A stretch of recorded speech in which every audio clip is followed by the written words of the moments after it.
The cereal aisle at Target was crowded for a Saturday afternoon. Weekend shoppers filled the space, families with kids, college students stocking up, elderly couples moving slowly with their carts. I was reaching for a box of granola, comparing prices between brands, when I felt hands shove hard against my back. Not an accidental bump. A deliberate, forceful push that sent me stumbling forward into a shopping cart someone had left in the middle of the aisle. The metal edge caught my ribs. Pain exploded through my chest as I fell, my knee slamming into the tile floor with a crack that made nearby shoppers gasp, my palms scraping against the rough surface trying to break my fall. The impact knocked the wind out of me completely. For several seconds, I couldn't breathe, couldn't think, could only register the white-hot pain radiating through my torso. "Look at her fall," my nephew Derek's voice, loud and delighted. "That's what you get." I looked up from the floor, vision blurry, to see my sister Vanessa standing 10 feet away with her 2 kids. Derek, 15, was laughing. His younger sister Maya, 12, had her phone out, recording. "Stay on the floor like trash," Maya said, still filming. "That's where you belong anyway." Several other shoppers had stopped, staring. An elderly woman moved toward me. "Are you okay? Should I call someone?" Vanessa finally moved, but not to help. She grabbed Maya's phone. "Put that away. We're leaving." She looked down at me, still on the ground, blood seeping through my torn jeans from my scraped knee. "Stop being dramatic, Andrea. You barely fell." Then she walked away, just turned and walked toward the checkout lanes with her kids trailing behind, leaving me bleeding on the floor surrounded by strangers. The elderly woman helped me up. A Target employee rushed over with a first aid kit. My hands were shaking as they cleaned the scrapes on my palms. My ribs screamed with every breath. My knee was already swelling. "We need to file an incident report," the employee said, looking worried. "Do you want us to call the police? We have cameras. We saw what happened." I thought about it. Pressing charges against my nephew. Creating a police record. The family drama that would follow. "No," I said quietly, "just the incident report for my records." The employee looked disappointed but nodded. She helped me fill out the paperwork, included witness statements from 3 customers who'd seen Derek push me, gave me copies of everything. I limped to my car, drove myself to urgent care. Bruised ribs, sprained knee, deep tissue bruising on my hip. The doctor recommended follow-up with an orthopedist if the knee didn't improve. Total bill, $4,200, which my insurance would cover after my deductible. I went home, iced everything, and tried not to think about my sister watching her son assault me and walking away. Monday morning, I returned to work at Meridian Health Insurance, where I'd been a senior claims adjuster for 6 years. My supervisor, Karen, took one look at me limping and raised her eyebrows. "Rough weekend?" "Something like that." I didn't elaborate. I rarely talked about my family at work. It was easier that way. I'd worked my way up from entry-level claims processor to senior adjuster with decision authority on claims up to $200,000. It wasn't glamorous work, but it was important. I reviewed medical claims, determined coverage eligibility, approved or denied payments. People's financial lives often depended on my decisions. I was good at my job, fair but thorough. I followed policy to the letter, documented everything, never let personal feelings influence professional decisions. That's why, 2 weeks later, when a claim crossed my desk with Vanessa's name on it, I didn't flinch. I processed thousands of claims over the years. I knew how to separate personal feelings from professional responsibilities. Emergency appendectomy. Hospital admission, surgery, 2 days post-op recovery. Total charges, $47,862. The surgeon's fee alone was $12,000. Anesthesia, operating room time, pharmacy charges, recovery room monitoring, all itemized in neat rows on my screen. I read through the claim carefully, following my standard review process. Checked her policy details, coverage limits, deductibles, co-insurance percentages. Everything appeared in order at first glance. The procedure was medically necessary, performed at an in-network facility, coded correctly. I should approve it, apply her deductible and co-insurance, process the payment, and move on to the next claim in my queue. But then I noticed something. The date of service was 6 days after the Target incident, and her insurance card on file showed a policy effective date that was wrong. The system showed her coverage starting 3 weeks before the appendectomy, but her employer's records indicated she'd been added to the plan only 2 days before her emergency. That meant there was a coverage gap, a period where she wasn't actually insured when she needed the surgery. I pulled up the employer's HR records. Vanessa worked for a marketing firm that offered insurance with a 30-day waiting period for new enrollments. She'd enrolled on the 5th, meaning her coverage didn't start until the 5th of the next month. Her appendectomy happened on the 28th. No coverage. The claim should be denied. But I knew what that meant. $47,000. Out of pocket. For Vanessa, who'd been complaining about money for years, who drove a leased BMW she could barely afford, who bought her kids designer clothes while telling me I should try harder to be successful. I sat with the file for 10 minutes. Professional ethics said I should check with her employer, verify the enrollment dates, maybe see if there was a retroactive coverage exception, give her a chance. Personal ethics remembered my sister watching me bleed on the floor and walking away. I opened the enrollment records. The dates were clear.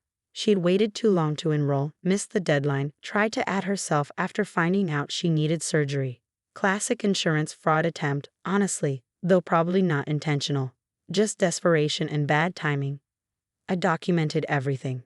Pulled the employer HR records, the enrollment forms, the policy waiting period language. Built an airtight file showing exactly why coverage didn't exist. Then I stamped the claim. Denied, no active coverage at time of service. The next claim was Derek's. Broken arm, emergency room visit, orthopedic surgery to set the bone with pins. $12,400. Same insurance policy. Same coverage gap. Denied.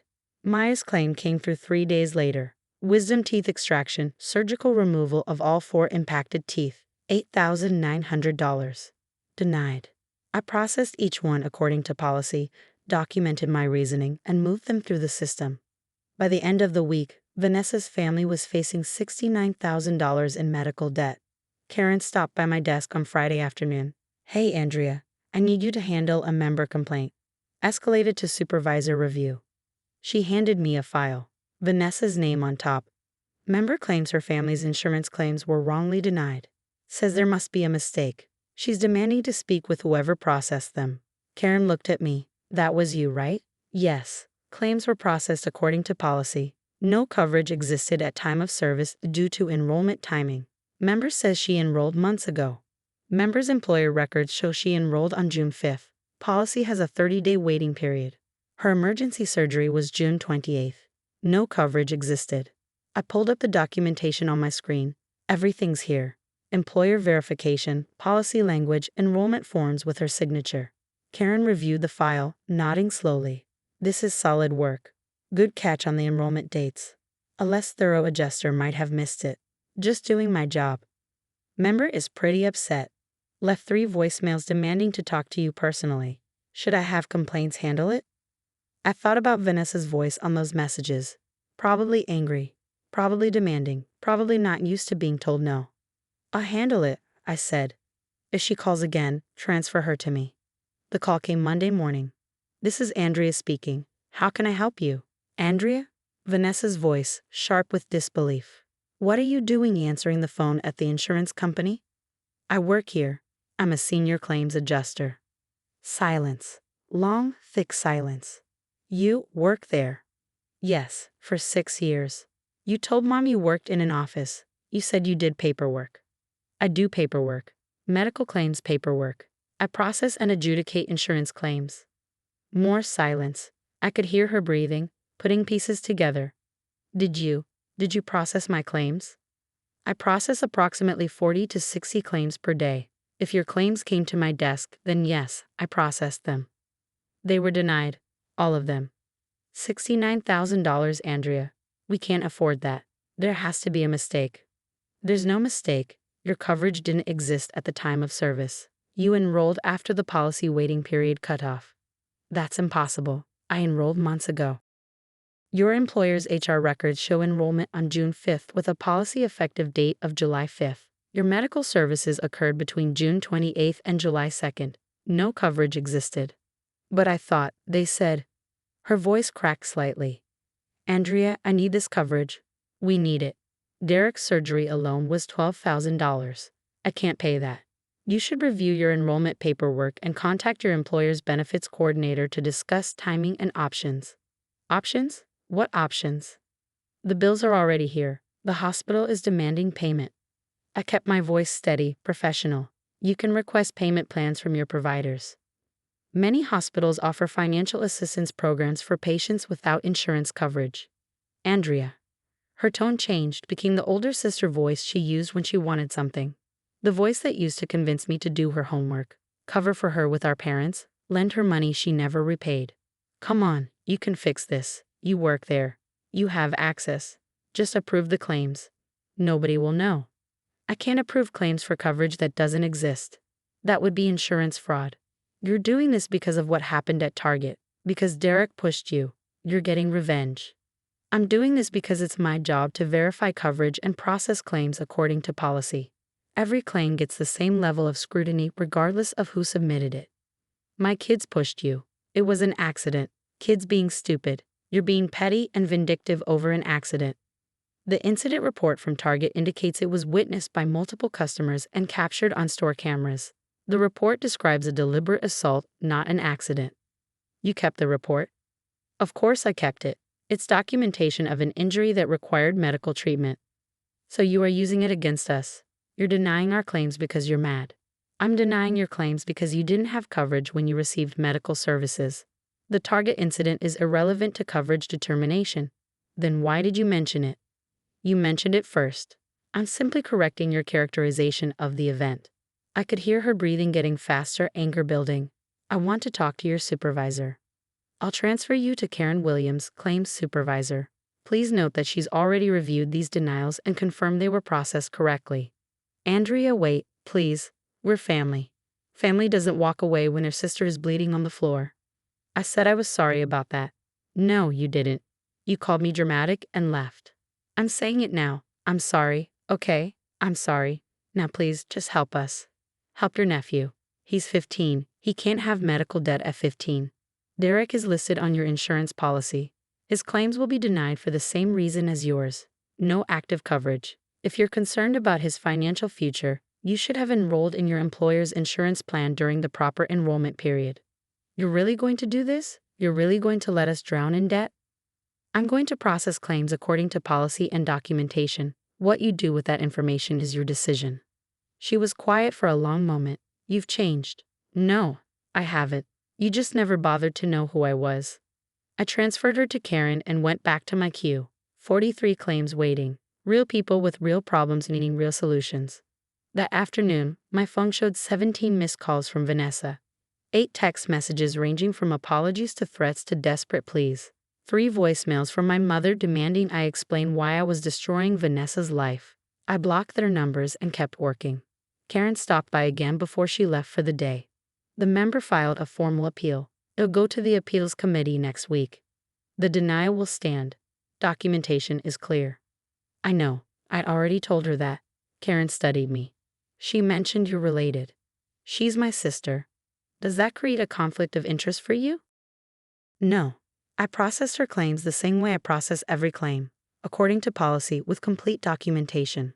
Karen nodded slowly. Good. Because she's threatening to escalate this to corporate. Claim you have a personal vendetta. Let her. The file speaks for itself. 3 weeks later, the appeals committee upheld all 3 denials. Vanessa's family was officially responsible for $69,000 in medical debt. I heard through my mother that they'd set up payment plans with the hospital. 24 months at brutal interest rates. Vanessa had to sell her BMW and buy a used Honda.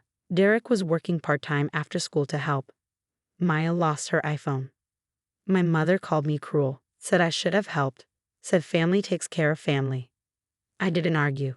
Just asked her if she remembered who took me to urgent care after Target, who paid my medical bills, who checked on me to see if my ribs healed properly. She went quiet.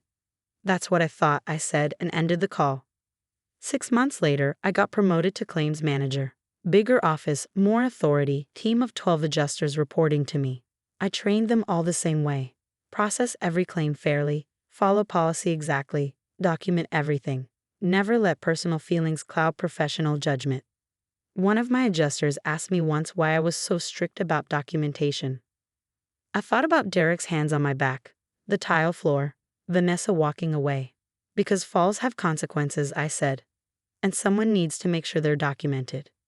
She looked confused but nodded. I never explained. Some lessons you learn on grocery store floors. Some you learn behind claims processing desks. But they all teach the same thing. Actions have consequences, and eventually, everyone pays their bill.